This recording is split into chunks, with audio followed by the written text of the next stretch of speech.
Hello, everyone, and welcome to Monday Meditations. My name is Aenora, and I am here to share some mindfulness practices with you.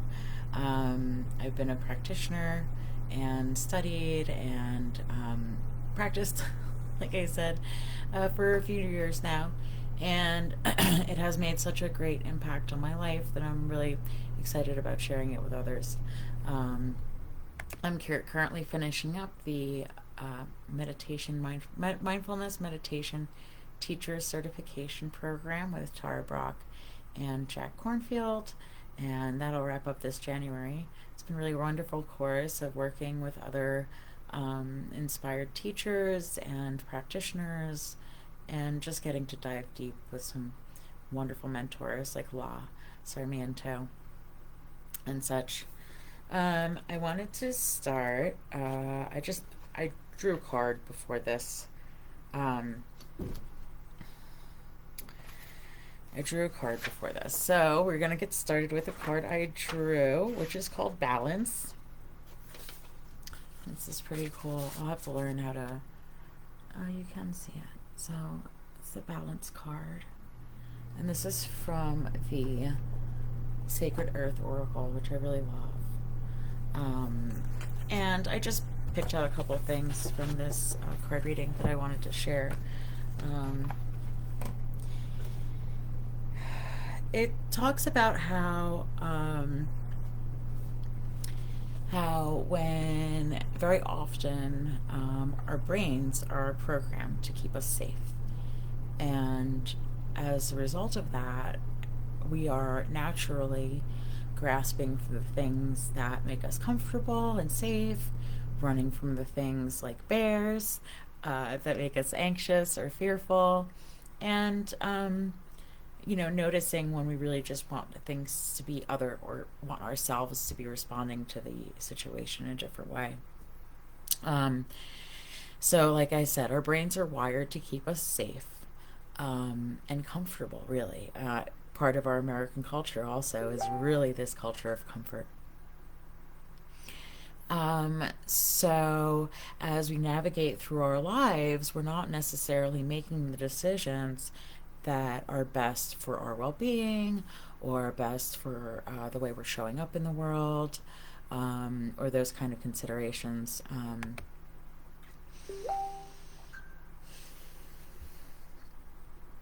apologize. Somebody got messages and I got distracted there for a second.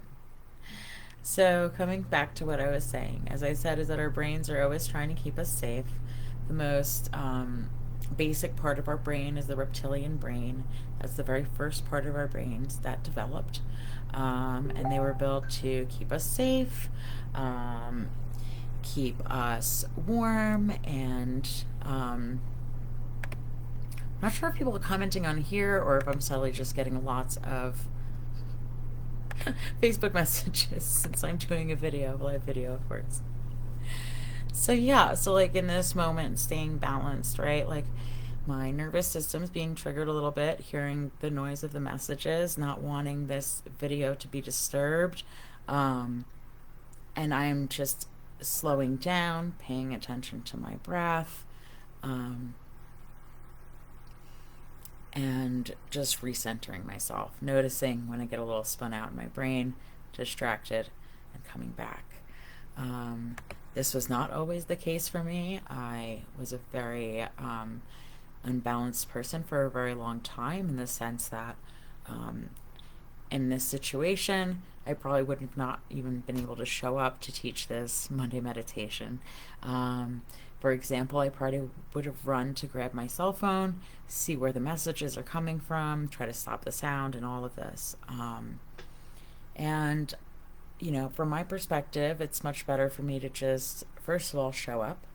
Not let my fears, my apprehension, my self-consciousness, my shame come in the way of my being able to show up for myself. And that's all mindfulness work, because public speaking, sharing your story, all of these things are really hard things to do. Public speaking is one of people's biggest fears. They'd fear that greater than death. And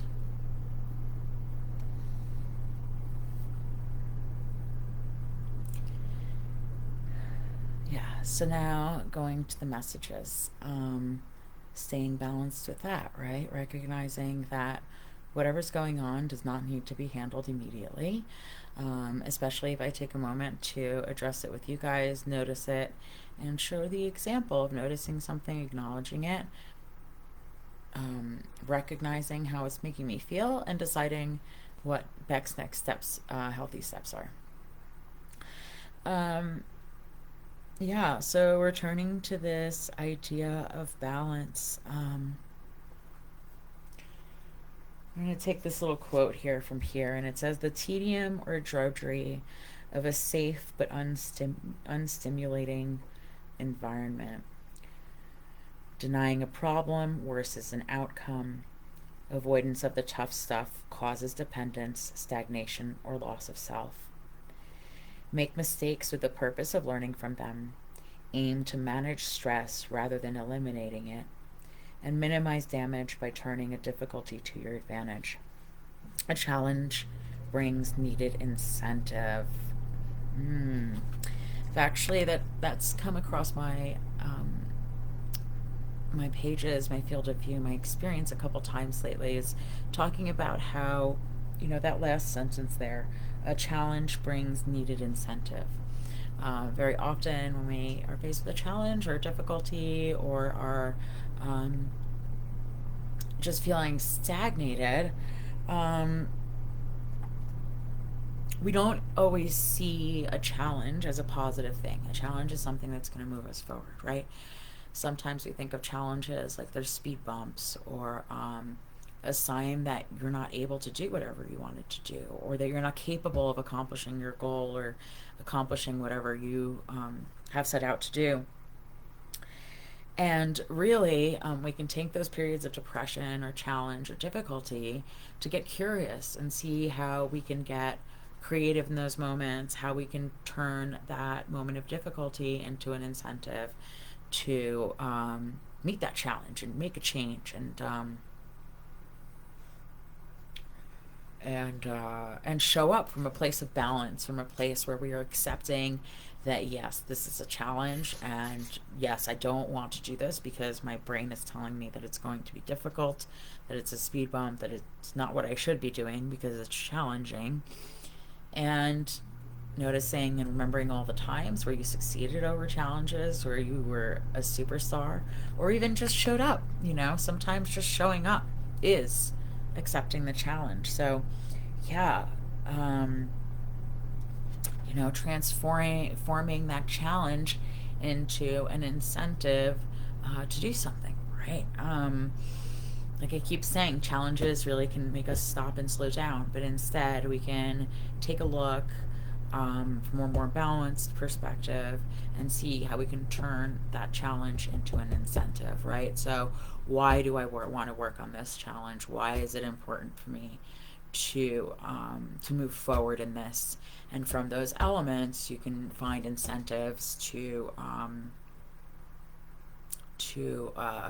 value, to encourage you to move forward on that.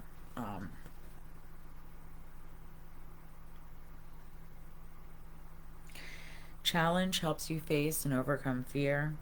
This challenge is a blessing that will in some ways make you stronger and more resilient. Open yourself up to the light of the world, draw it into you, be empowered by it, and channel it into your environment for all to benefit from.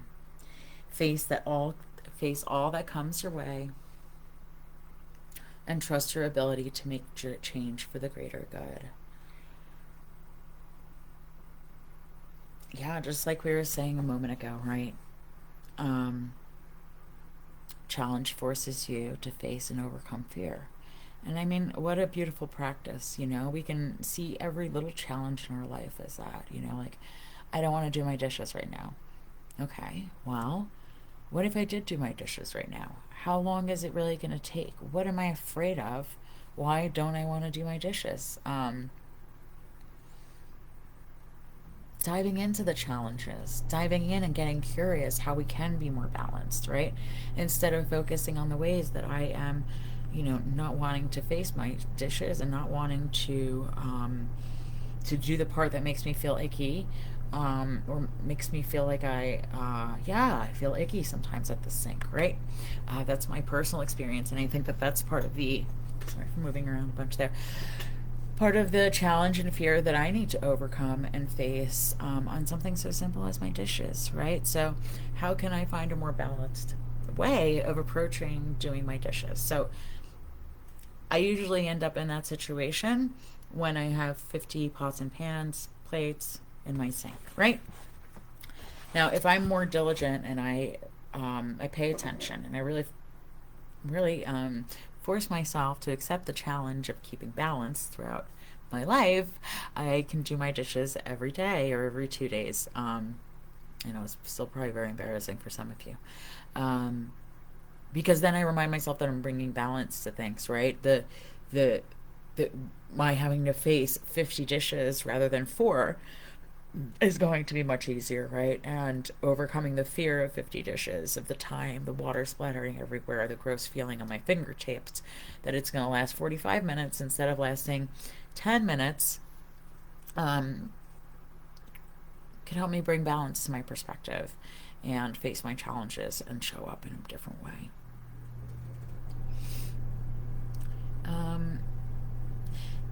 The next way this book likes to take a look at balance is that is looking at our environment, right? At our the greenery that surrounds us, the trees, the rivers, the foliage, all of this, right? Nothing is perfect. Everything is challenging, right? When we look in nature, is anything really growing easily? Is anything really developing easily? No. I mean, trees have to find their roots through cracks and around the rocks and deep down through the earth, and dandelions have to escape the fate of children and weed whackers, and the grass has to survive and balance itself after being peed on by all these dogs and pooped on by all these dogs, and somehow it finds a pH balance, or it doesn't, and it dies, right? And I think, many of you maybe or can think back to how, so for a period of time in Yellowstone Park, for whatever reason, they had decided that the wolves were a menace to the park. And so they removed all the wolves from Yosemite National Park, right? Suddenly all of these other things started to change. Creeks were going in different directions. The beavers were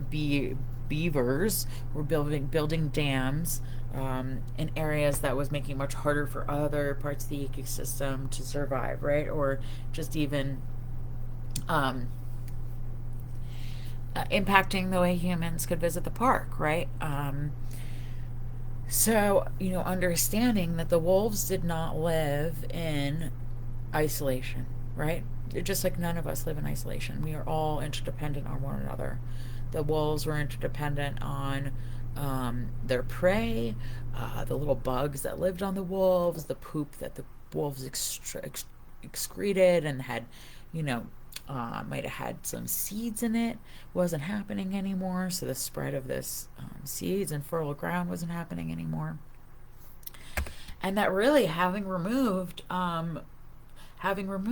the wolves from the park had actually done damage in the end. Great damage, and had really disturbed several ecosystems. So our human minds went into the park and said, oh, these wolves are a nuisance. They're a nuisance to us, they're a nuisance to animals, and we have to get rid of them, right?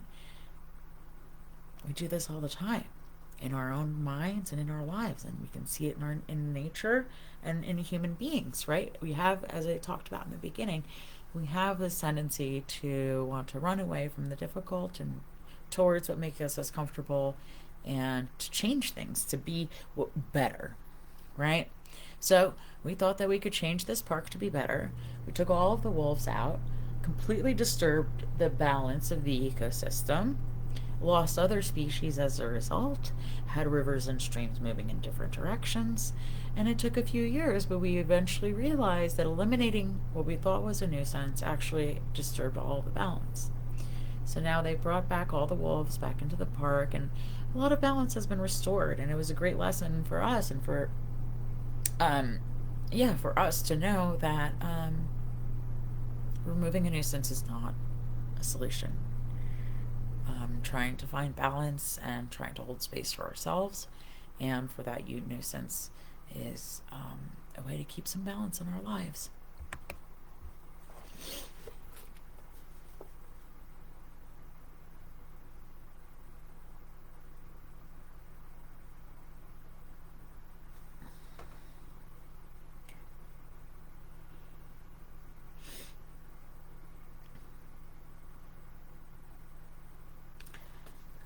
I'm going to leave it at that for today.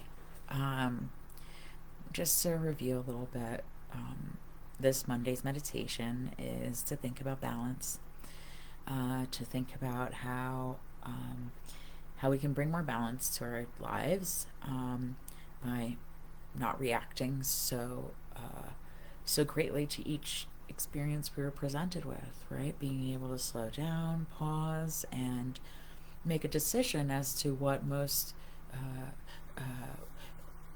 action would bring most balance and harmony to our lives, rather than just following the craving and the avoiding. If you related to anything in this video, please let me know. And if you have any questions or comments, I would love to hear them. I will be here every Monday at 1 p.m. Pacific time, and that will be 4 p.m. Eastern time, and so on. Much love to all of you, and blessings and peace. Peace, peace.